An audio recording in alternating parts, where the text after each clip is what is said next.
Bienvenidos a una nueva emisión de La Semilla del Diablo.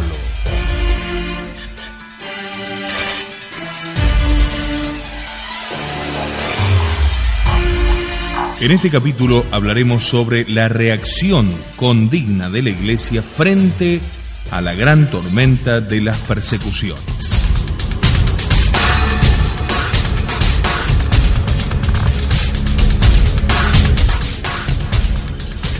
Frente al imperio todopoderoso, verdaderamente hay que decir que sin la ayuda de Dios no hubiera podido subsistir la pequeña nave de la Iglesia.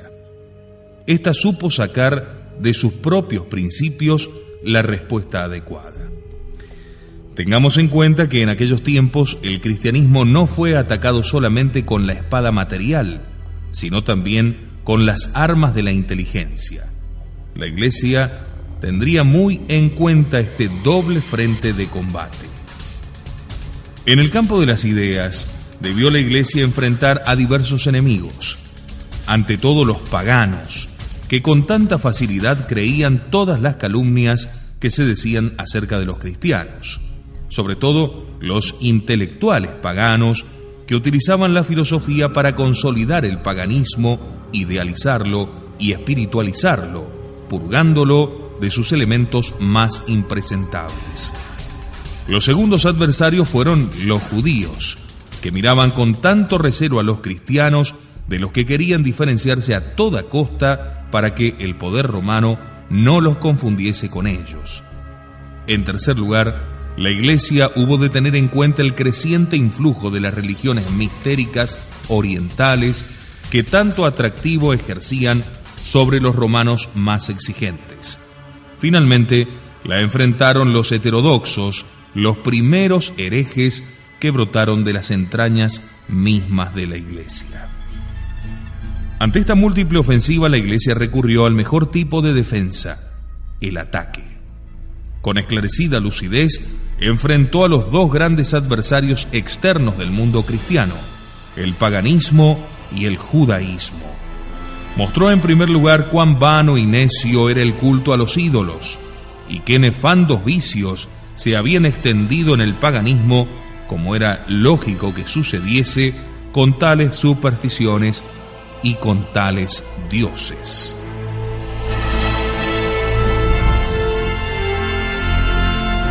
Luego señaló la ceguera y pertinacia de los judíos, que a través de sus profetas habrían podido fácilmente reconocer al Mesías.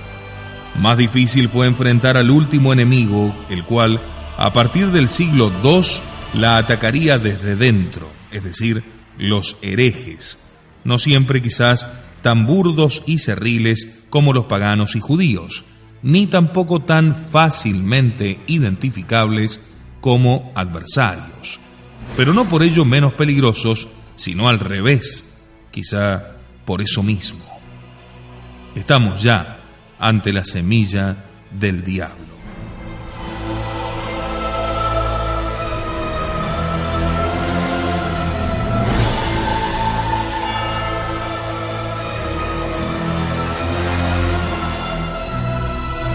Hubo, ante todo, una resistencia fáctica, por así decirlo, silenciosa pero tremendamente elocuente. A la fuerza y los argumentos de los emperadores, la Iglesia contrapuso la constancia y el heroísmo de sus mártires. También en este testimonio se incluía cierta dosis de apologética, aunque de manera implícita.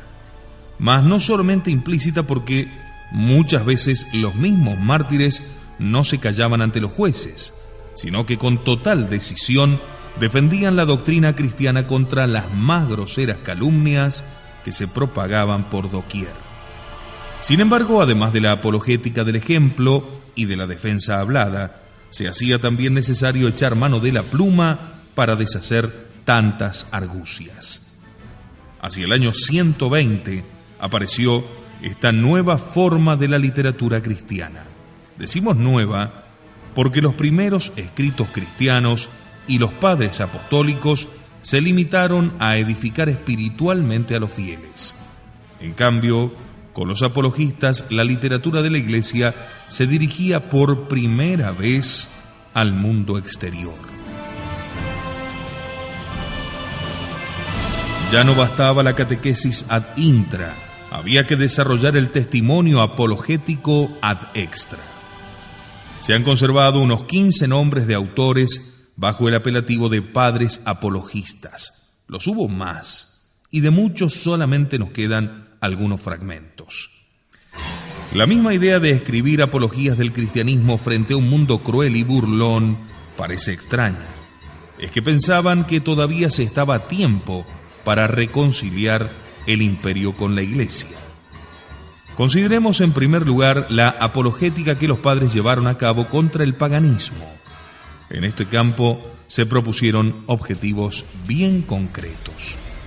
Ante todo, había que refutar los infundios que se habían esparcido ampliamente, en particular los de quienes veían en la Iglesia un peligro para el Estado.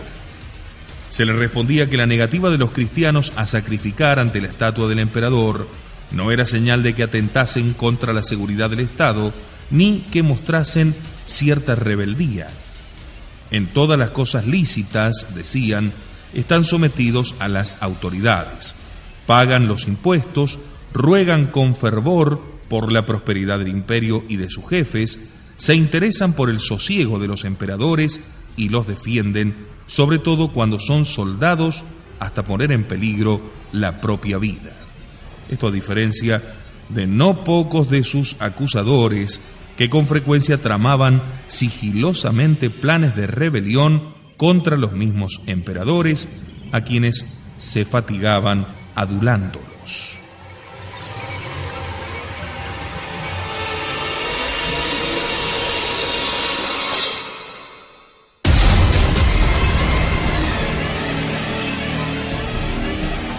Estas desgracias, respondían los padres apologetas, no coinciden con la propagación del cristianismo. Ya las hubo anteriormente, y en cuanto a los infortunios presentes, ellos no prueban sino la impotencia de los dioses para proteger a sus ministros y a sus templos. Por lo demás, el número de estas calamidades ha disminuido notablemente desde que hubo cristianos en el imperio, ya sea porque se cometen menos delitos, sea porque la fe es una fuerza de cohesión social, o tal vez porque hay mayor número de intercesores cerca de Dios. En segundo lugar, los apologistas se esmeraron en deshacer una de las acusaciones y calumnias propagadas por los paganos contra la moral de los cristianos: antropofagia, incesto, malas costumbres, ateísmo, magia, sacrilegio, reuniones clandestinas, oposición sistemática al bien público. Sin embargo, no se contentaron con mantenerse a la defensiva, sino que pasaron luego a la contraofensiva, exponiendo lo absurdo del paganismo y de sus mitos, la vaciedad y locura de la religión pagana, lo inmoral de sus rituales, la divinización de los vicios más repugnantes. Todo esto en contraposición con la vida virtuosa de los buenos cristianos y sobre todo con los principios sublimes de la doctrina católica. Ofrecieron al mismo tiempo pruebas positivas en favor del origen sobrenatural del cristianismo y de la necesidad de abrazarlo, así como del carácter divino de su fundador, quien con sus milagros probó que era el Señor de la creación. Insistieron también en la extraordinaria transformación que Cristo logró en sus apóstoles, el esplendor de las enseñanzas e instituciones de la Iglesia que aventajan infinitamente a las de todo el mundo antiguo, los efectos del cristianismo que van transformando, regenerando y ennobleciendo. Todos estos escritos, que están compuestos en griego hasta el siglo II y desde el III en latín, iban dirigidos a los hombres honestos, así como a los pensadores paganos que no se encontrasen fanatizados. Varias de las apologías fueron dedicadas a los mismos emperadores, en lo que no debemos ver una fórmula meramente protocolar, ni siquiera tampoco la pretensión de convertirlos personalmente. Lo que se buscaba era que estos emperadores, a veces hombres talentosos, comprensivos y de buena voluntad, acabasen por entender cómo el cristianismo era muy distinto de lo que se pretendía. La dedicatoria, pues, era sincera y se aspiraba a que leyeran de hecho las apologías, por lo menos el título de información o a través de la curiosidad. Al llevar a cabo esta demostración de la fe, los apologistas pusieron los cimientos de la ciencia de Dios. Fueron, por lo tanto, los primeros teólogos de la Iglesia, lo cual señala su fundamental importancia. Desde la intelectualidad pagana, la obra más notable que se dirigió contra los cristianos fue el llamado Discurso de la Verdad, escrito en el siglo II por el filósofo Celso. El original se ha perdido, mas con los fragmentos reproducidos por Orígenes en la excelente refutación que de esta obra hiciera en el año 247, bajo el nombre de Contra Celso, casi se lo puede reconstruir en su totalidad. Según este pensador pagano, la religión romana es indispensable para el imperio, de modo que el negarse a profesarla significa declararse contrario a él. Lo malo de los cristianos, afirma Celso, es no tener una religión propia distinta de la oficial, sino el exclusivismo con que la profesan, creyéndola la única verdadera, con el consiguiente rechazo de la religión del imperio. Celso conoce perfectamente la doctrina cristiana en sus elementos esenciales y trata de refutarla desde el punto de vista pagano, intentando el ridículo de nuestra religión.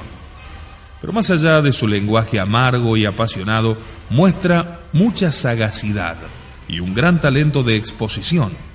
A sus ojos, el cristianismo es un revoltijo de extravagancias judaicas, de errores recientemente inventados y de algunos preceptos morales útiles sin duda, pero que están tomados de la filosofía griega.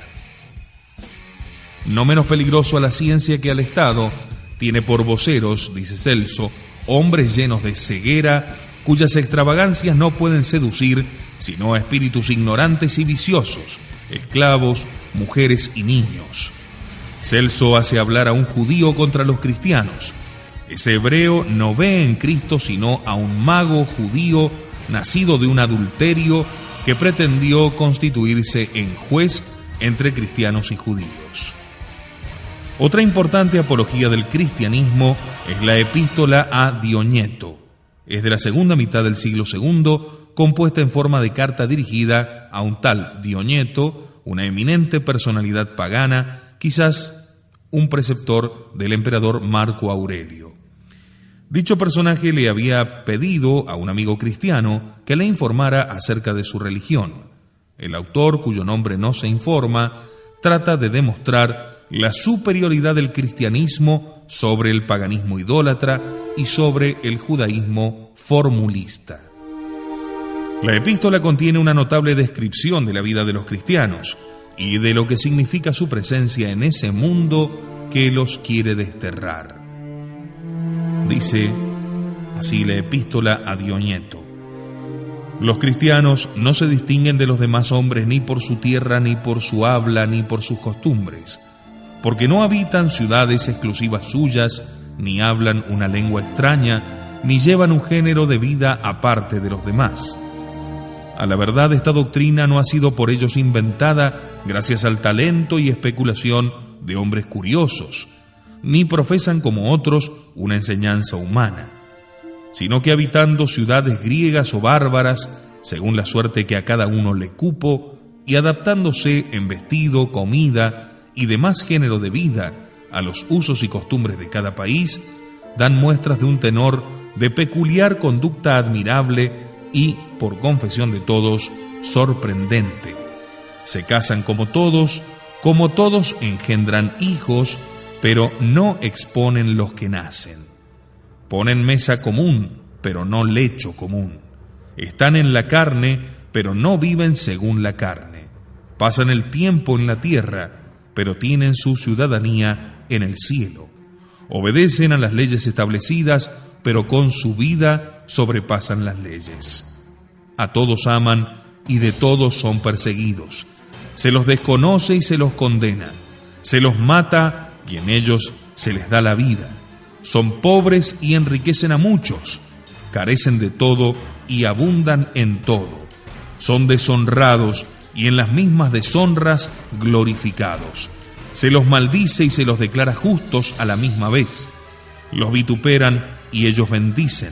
Se les injuria y ellos dan honra. Hacen el bien y se los castiga como a malhechores. Castigados de muerte, se alegran como si se les diera la vida. Por los judíos se los combate como a extranjeros, por los griegos perseguidos. Y sin embargo, los mismos que los aborrecen ni siquiera saben decir el motivo de su odio. Mas para decirlo brevemente, lo que es el alma en el cuerpo, esos son los cristianos en el mundo. El alma está esparcida por todos los miembros del cuerpo y cristianos hay por todas las ciudades del mundo. Habita el alma en el cuerpo, pero no procede del cuerpo. Así los cristianos habitan en el mundo, pero no son del mundo. El alma invisible está encerrada en la cárcel del cuerpo visible. Así los cristianos son conocidos como quienes viven en el mundo, pero su religión sigue siendo invisible. La carne aborrece y combate al alma, sin haber recibido agravio alguno de ella, porque no le deja gozar de los placeres. A los cristianos les aborrece el mundo, sin haber recibido agravio de ellos, porque renuncian a los placeres. El alma ama a la carne y a los miembros que la aborrecen, y los cristianos aman también a los que los odian. El alma está encerrada en el cuerpo, pero ella es la que mantiene unido al cuerpo. Así los cristianos están detenidos en el mundo como en una cárcel, pero ellos son los que mantienen la trabazón del mundo.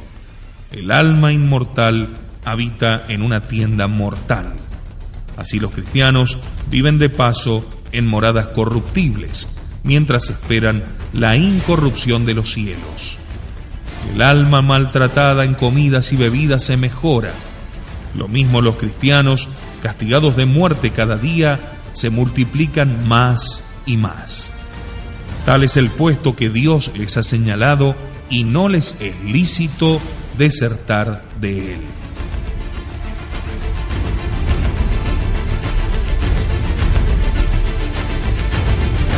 Así viven los cristianos, dispersos en medio de las sociedades. Estamos en el mundo, pero no somos del mundo. Casi contemporáneamente, también escribía Tertuliano en su apología: somos de ayer y ya llenamos vuestras ciudades, vuestras colonias, el ejército, el palacio, el senado, el foro. Solo os dejamos vuestros templos.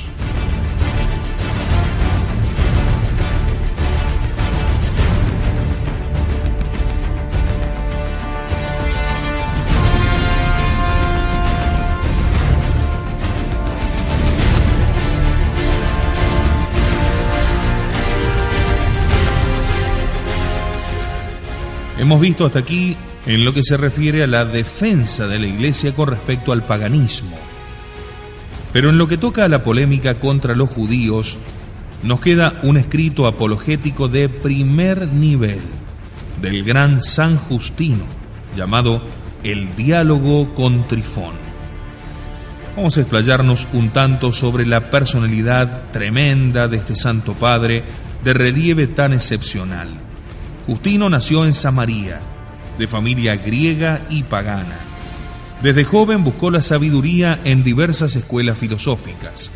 También frecuentó a los estoicos, luego a los peripatéticos y finalmente a los pitagóricos. Ninguna de ellas logró satisfacerlo.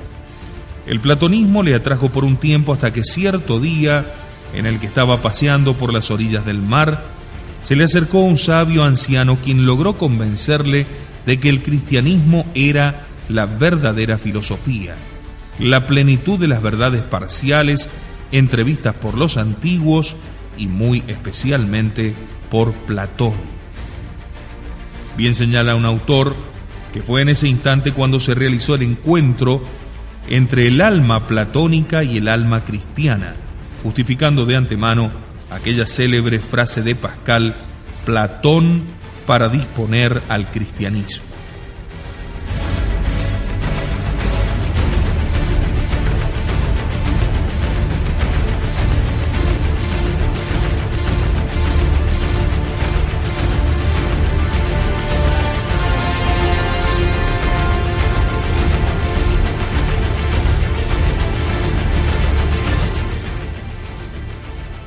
En boca del mismo Justino, él dice: esto dicho y muchas otras cosas que no hay por qué referir ahora, marchóse aquel viejo después de exhortarme a seguir sus consejos, y ya no volví a verle.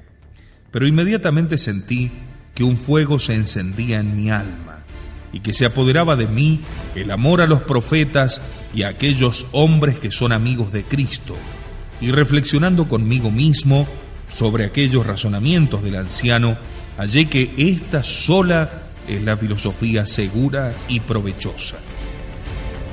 De este modo, pues, y por estos motivos, yo soy filósofo, y quisiera que todos los hombres, poniendo el mismo fervor que yo, siguieran las doctrinas de la salvación.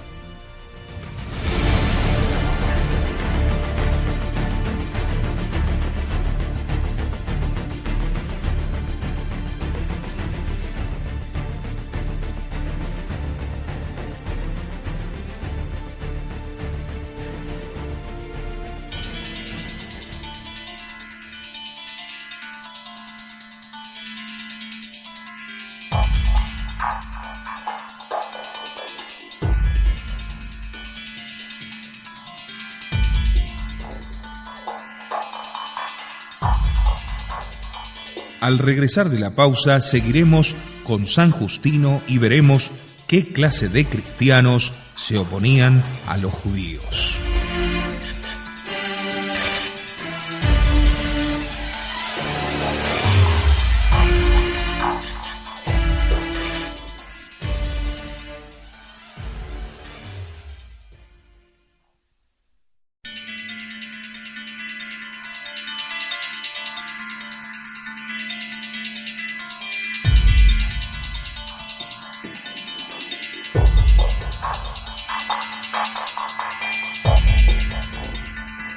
Otro foco de disputas que requirió la respuesta de los apologistas fue la de las religiones del Oriente, las religiones mistéricas, como se las llamaba, que comenzaron a pulular en el imperio al abrigo de la legislación estatal.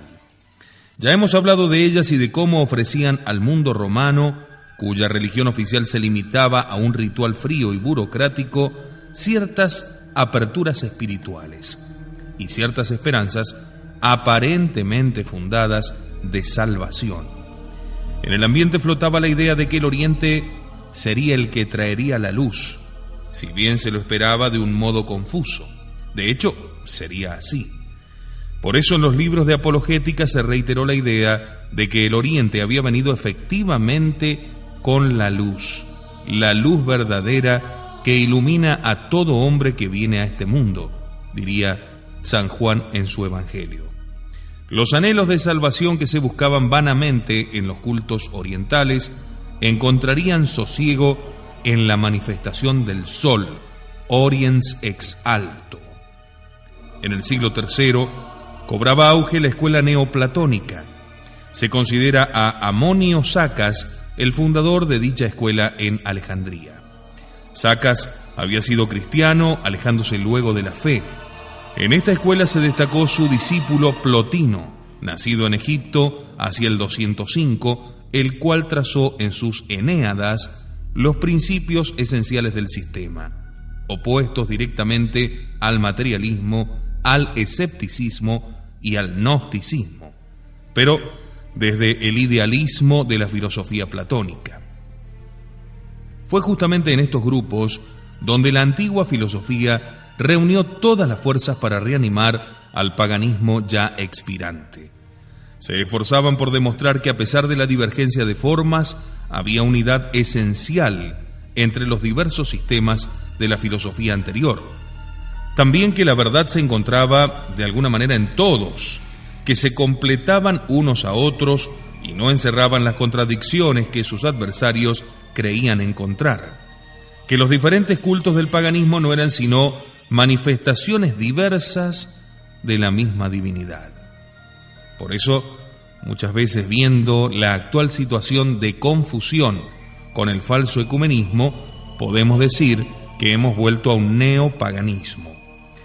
Tratábase, por tanto, de reducir todos los sistemas religiosos a las verdades fundamentales que les eran comunes, ligando dichos sistemas con la filosofía e incluso con algunas doctrinas sacadas del ideario cristiano.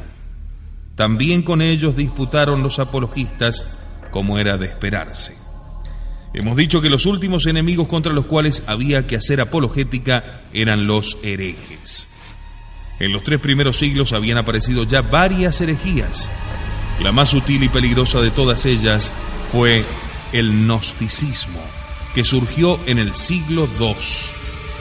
Dicho error, donde se advierte un evidente abuso de la especulación aplicada a los misterios de Dios, es sumamente complejo y no nos sería posible exponerlo aquí en su totalidad. ¿Qué era la gnosis? La palabra en griego quiere decir conocimiento. Aquí se quería significar el esfuerzo del hombre por aprehender lo divino, lo que en sí no parece ser algo malo. Una gnosis cristiana perfectamente ortodoxa era del todo concebible y de hecho existía desde ya en los orígenes del cristianismo. Ya San Pablo había dicho que había una gnosis según Dios, una sabiduría escondida. Se puede ver más en 1 Corintios 2:7. Pero el movimiento gnóstico era una sabiduría no según Dios, sino según el mundo, que absorbía elementos ideológicos provenientes de todas partes, de la herejía doceta, del platonismo, del dualismo iránico e incluso quizás del mismo budismo, en orden a reelaborar los dogmas cristianos. El punto de partida del gnosticismo parecía elevado. 2 ideas estaban en su origen: la sublime trascendencia de Dios tal como la entendían los judíos en los últimos tiempos, para quienes Yahvé había llegado a ser infinitamente lejano y misterioso, el gran silencio, el abismo, la miseria inenarrable del hombre sería nada más que pura abyección. Entre el Dios sublime y el hombre abyecto se desplegaba una serie de intermediarios, llamados eones, que emanaban de aquel Dios por vía de degradación. Los primeros se le parecían como engendrados por él, pero ellos a su vez habían engendrado otros eones menos puros, estos a los siguientes y así sucesivamente hasta llegar a 365.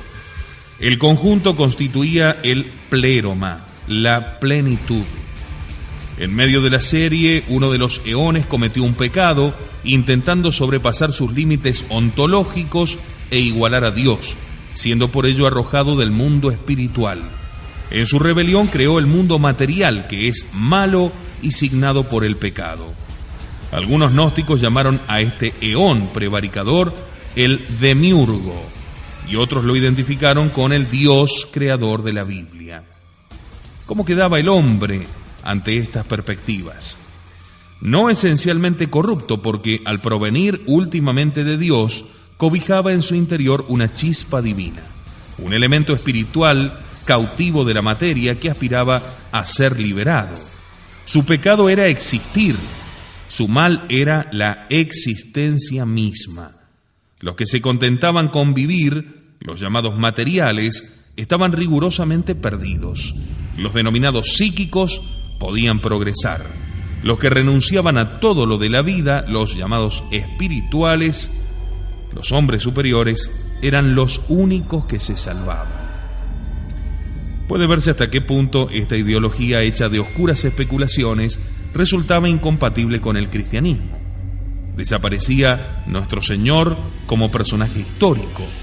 Cristo no era más que un miembro en la jerarquía de los eones y su carne humana sería una especie de ilusoria envoltura de la chispa divina. La moral cristiana tan equilibrada cedía su lugar a otra moral que a veces se mostraba brutalmente hostil al cuerpo, llegando así a una ascética excesiva. Otras veces se tornaba exageradamente complaciente por desprecio de la carne, dejando el libre curso a los instintos. El gran adversario del gnosticismo fue San Ireneo. San Ireneo nació en Esmirna hacia el año 135 de padres ya cristianos, una cosa poco frecuente en aquellos tiempos. Su juventud fue fervorosa. Él mismo nos cuenta que a los 15 años se sentaba con sus compañeros en torno al santo obispo Policarpo y no se cansaba de oírle referir lo que el apóstol San Juan le había enseñado a éste acerca de Jesús. Testigo directo de la tradición apostólica, era además un griego culto, conocedor de la filosofía, habiendo estudiado quizás en la misma Roma. En todo caso, se sabe que trató mucho a San Justino. Ireneo fue elegido obispo de Lyon. Dio comienzo a un episcopado glorioso en la línea de los grandes obispos mártires, Ignacio y Policarpo. Para sus fieles galo-romanos, redactó un libro llamado Demostración de la Iglesia Apostólica. Una breve exposición de la doctrina cristiana, es el primero de los catecismos que conoció la Santa Iglesia. Pronto vio que la grey a él confiada se encontraba amenazada del peligro gnóstico, sobre el cual había oído hablar en Roma. Ahora llegaba a su tierra y creyó necesario salirle al paso. Así escribió una obra bajo el título de Exposición y Refutación de la Falsa Gnosis, más conocida como Adversus Hereses, una de las cumbres del pensamiento católico. La componen 5 libros. En los 2 primeros presenta las herejías de su tiempo. Él bien sabía, como escribe, que exponer sus sistemas es vencerlas. Como arrancar una fiera a la maleza y sacarla a plena luz es hacerla inofensiva. En los 3 libros restantes expone la doctrina ortodoxa de tal modo que las herejías quedaban refutadas. En esta obra, San Ireneo insiste en el valor de la tradición, única capaz de impedir los extravíos de los herejes. Los gnósticos habían reivindicado el derecho de conocer a Dios y sus misterios por la sola vía de la inteligencia humana, y ya hemos visto a qué desvaríos habían llegado. La inteligencia necesita una guía, que es precisamente la santa tradición. Uno de los aspectos del gnosticismo que más atacó fue el aborrecimiento de aquellos herejes a la carne. ¿Acaso los hombres hechos de carne no habían sido consagrados y redimidos por Cristo, también Él de carne en cuanto hombre, que como nuevo Adán recapitula en sí a toda la humanidad? Si la carne no se ha salvado, es que el Señor no nos ha redimido, afirmaba Ireneo. Asimismo, explicó admirablemente, en la misma línea de Justino, la concordancia entre ambas partes de la Sagrada Escritura.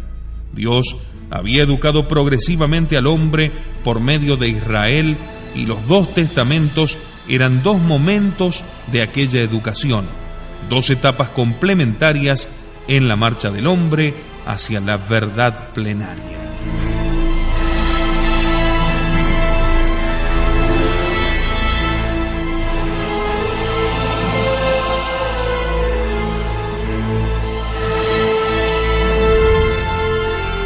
Hasta aquí hemos hablado de la obra de los apologistas, pero vamos a pasar ahora a tratar acerca de la gesta de los mártires. Junto al testimonio de la palabra, el testimonio de la sangre. En su tratado sobre la Iglesia se pregunta el teólogo Müller qué hubiese sucedido si los fieles hubieran cedido a los tormentos y persecuciones renegando así de Cristo. Los paganos habrían concebido el más profundo desprecio por el cristianismo, que éste podía bastar para las horas serenas, pero que no resistía a la prueba de fuego. Los mismos cristianos habrían llegado a despreciarse mutuamente. El cristianismo sin el martirio se habría aniquilado a sí mismo. Tal fue el peligro que corrió la Iglesia en los 3 primeros siglos de las persecuciones romanas. Las sectas de aquel tiempo no mostraron tal valor. Al menos nada se nos dice de sectarios que hubieran llegado hasta la sangre en la adhesión a sus falsas ideas. Justino afirma que los romanos no perseguían sino a los miembros de la Iglesia Católica. En cambio, si sabían que algunos de los detenidos pertenecían a una secta cualquiera, enseguida los dejaban en libertad. Las actas de los mártires confirman justamente este aserto. En muchos casos, vemos al procónsul preguntar al reo: ¿de qué iglesia eres tú? Y cada vez que le respondían de la Iglesia Católica, se daba la señal del castigo. Por eso fueron los miembros de la Iglesia los únicos en afrontar valerosamente la persecución. Los paganos se cansaron de matar antes que los cristianos de morir. Así quedó sofocado el paganismo perseguidor y el cristianismo heroico se elevó ya triunfante de sus enemigos a fines del siglo III o principios del IV. Claro que no fue la muerte la única expresión del testimonio de aquellos cristianos. Hubo también en estos siglos una variante del martirio, aunque no se llegara a la sangre. Fue sobre todo en el siglo III, especialmente durante la persecución de Decio, cuando una buena parte de los cristianos interrogados no fueron condenados a muerte inmediata, sino con frecuencia a largas temporadas en la cárcel, lo cual no era mucho mejor. Los trabajos forzados se hacían entonces en las minas de metales o de sal. Esta pena era tan terrible que en el derecho romano se la consideraba como castigo capital. Las posibilidades de sobrevivir en aquellos lugares no llegaban a un 10%. Por eso muchos cristianos preferían ser destrozados por los leones en los anfiteatros a ese lento engullimiento subterráneo. Los condenados, marcados con un hierro candente y encadenados de a dos, eran conducidos a pie hasta las minas en largas caravanas, como si se tratase de ganado. Cuando llegaban, los empujaban hacia la abertura de la bocamina, que en la base de la montaña absorbía sin pausa toda aquella multitud. Una vez que la entrada se había cerrado sobre ellos, la vida era ya solamente subterránea y el trabajo ininterrumpido, sin ningún tipo de expectativas.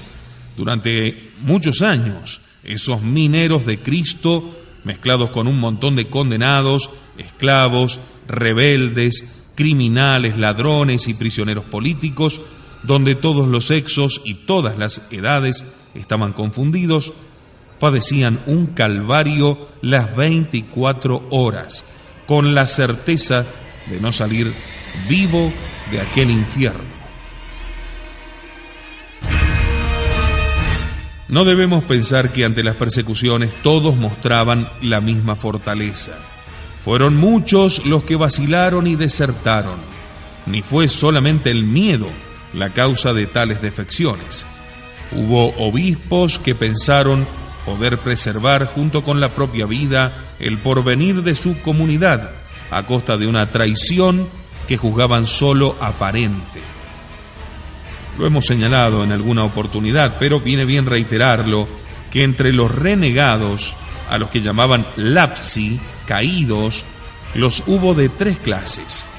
Los sacrificati, que habían consentido en ofrecer un sacrificio a los dioses; los turificati, que solamente habían aceptado quemar incienso ante imágenes divinas, en especial ante la del emperador, con lo cual algunos magistrados quedaban ya satisfechos, y por fin aquellos más astutos que a fuerza de dinero o por sus relaciones lograban que sus nombres fueran borrados de los registros de los sospechosos, o bien que se les extendiese un certificado, libelli, falsos certificados, como que habían sacrificado, de donde viene el nombre de libellatici que se les daba. Pero quedémonos hoy con nuestros héroes, con aquellos que no cedieron. Vamos a tomar el primer ejemplo, nada más, del relato de una persecución en Egipto. Un número incontable entre hombres, mujeres y niños soportaron allí diversos géneros de muerte, despreciando la vida perecedera para mantener la doctrina de nuestro Salvador.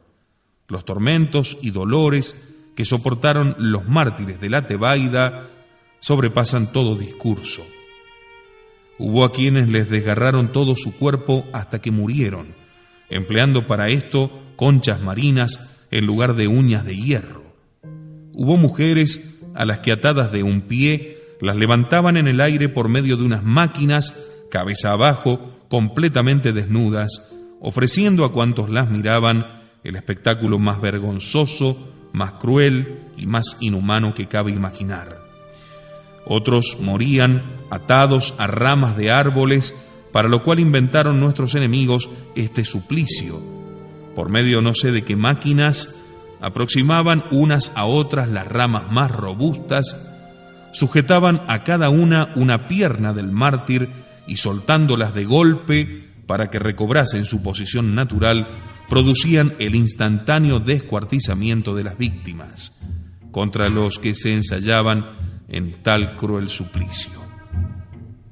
Y todos estos suplicios ejecutaban no por unos días, no por breve espacio de tiempo, sino durante años enteros, muriendo a veces más de 10, a veces más de 20, y no faltaron ocasiones en que, condenados a varios y sucesivos castigos, perdieron la vida en un solo día, unas veces no menos de 30, otros cerca de 60 y en ocasiones hasta 100 hombres, además acompañados siempre de sus niños y de sus mujeres. Nosotros mismos, presentes en los lugares de ejecución, fuimos testigos de muertes en masa en un solo día, muriendo unos decapitados, otros por el suplicio del fuego, hasta llegar a embotarse de tanto matar el filo de las espadas y hacerse pedazos de puro romas, teniendo que relevar de puro cansancio a los verdugos. Y pudimos entonces contemplar el ímpetu sobre toda ponderación maravilloso y la fuerza en verdad divina de los creyentes en el Cristo de Dios. En efecto, apenas acabada de pronunciar la sentencia contra los primeros, otros saltaban de otra parte ante el tribunal del juez, se confesaban cristianos sin preocuparse para nada de los suplicios y 1000 géneros de tormentos que se les estaban para brindárseles. Al contrario, proclamando con intrépida libertad la religión del verdadero Dios del universo, recibían con alegría, con risa y con júbilo la última sentencia, hasta el punto de romper en cánticos, entonar himnos y dar gracias a Dios hasta exhalar su último aliento. Este texto es el que podemos leer en la historia eclesiástica de Eusebio. Como se sabe, los antiguos cristianos conservaban muchas actas de mártires. Creemos que será no solo aleccionador, sino también conmovedor escuchar algunas de estas historias, pero para eso tendrá que esperarnos hasta nuestro próximo encuentro aquí en La Semilla del Diablo. Muchas gracias.